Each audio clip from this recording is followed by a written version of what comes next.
Well, there have sure been a few signs of spring lately across western Montana. I thought we'd take a moment to check out some of these gorgeous photos of spring-like weather and things that have been sent in to us here at KPAX. This first one, a double rainbow, gorgeous, taken by Jerry in Superior after some rain. Really pretty there for us. Here's another sign for us as well, a robin's egg nest taken by Lisa. Isn't that color beautiful too? Here's another one. Speaking of birds, some baby owls captured by Harry at the Wildlife Refuge in the Bitterroot. Just beautiful. Thank you for sending these photos in. It sure has felt like spring over this weekend. I know I enjoyed the sunshine. It almost got too warm for me out on my porch. Yesterday in Missoula, we hit 77 degrees. A lot of places were right around this or a little bit cooler. This is about 15 degrees above our typical average for this time of year in April.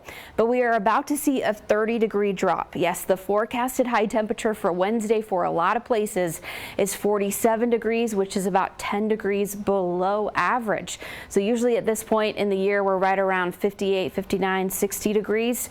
Tomorrow's highs, just so you know what to plan for, will be several degrees cooler than that. We have to say goodbye to the nice weather, but we need some moisture, so we'll take the switch for a few days, even if it means cooler temperatures. But tomorrow, upper 40s, very low 50s across western Montana. A few scattered showers in the northwest region, and increased cloud coverage will start to build really even into tonight in the later hours and into tomorrow. But temperatures are just one part of this changing weather pattern. The gusty winds, you may have noticed, started to pick up a little bit on our Sunday. Today they picked up a little bit as well. They'll be right around 10 to 20 mile per hour winds until tomorrow, when that cold front really starts to push through.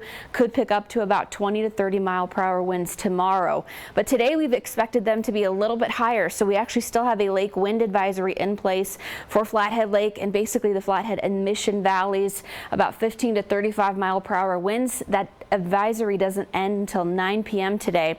But you'll notice there's some purple back on the map too, which means there is a winter weather advisory. Right now in western Montana really only covers a little corner of Lake County and West Glacier, where we could see at lower elevations 2 to 4 inches of snow. Could be up to 9 inches at some of the high elevations in Glacier. But this advisory does not start until tomorrow evening. That's when the moisture looks to move in, and that's really the third piece of this puzzle. So we have the temperatures, the winds, and then the moisture. Tomorrow we could still see a few scattered showers. Nothing to really concern us or to worry about for your commute. Maybe just a little sprinkle here or there. But check out 5 p.m. tomorrow. You can see the line of that Canadian cold front and the adjoining low pressure. It pushes in, but a lot of the moisture falls overnight while we're sleeping. Tomorrow morning, though, those mountain passes, or Wednesday morning, I mean, could be a little bit slick or slushy for us.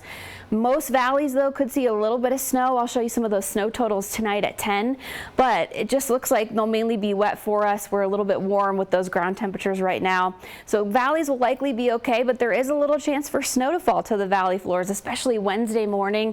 But the bulk of that precipitation does fall overnight. So remember, gusty winds tomorrow, cooling temperatures. That precipitation arrives tomorrow night, and then we'll hold with those chilly temperatures, unfortunately, until the weekend. Then we could see a little bit of a warm up.